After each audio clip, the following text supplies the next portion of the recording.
पोरांनी मला दाबलं गबच म्हणली आता तिथं ठोकर टाकलं असतं. ऐका, कशाला त्याच्या नादी लागतात? एकटं सुटून आलंय, आपण चांगली माणसं आहे.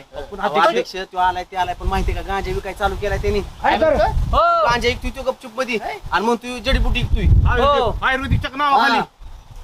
आणि काय त्याचं ती तुम्हाला बोलणं कोणी सांगितलं रे गांजा ऐकतोय तो? उज्याने सांगितलं भाऊ. उज्याला खबर आहे. अरे तो एक वर्षभर शिक्षा भोगून आलाय, आतमध्ये तुरुंगात होता. एकदा मी व्याख्यानाला गेलो, तू कायद्यांनी कसं वागावं तर तिथं मला दिसला, नजर चोरून खाली बघत होता. आणि तो कसं काय गांजा ऐकत सोबत? तुम्ही एवढं व्याख्यान सांगू सुद्धा तो सुधारला नाही, उलटा आणि दुसऱ्या मार्गाला लागला. अरे ना, आपण उज्जैनचं काय खरं आहे का का? त्याच्या सांगण्यावर तुम्ही सांगताय आणि त्याच्या सांगण्यावर आपण अध्यक्ष उद्या सांगतोय ती सगळं खरं आहे. अहो त्याच्या बोलण्याची लकप जाण होती ना, लय गुरु मी त्याच्या केला.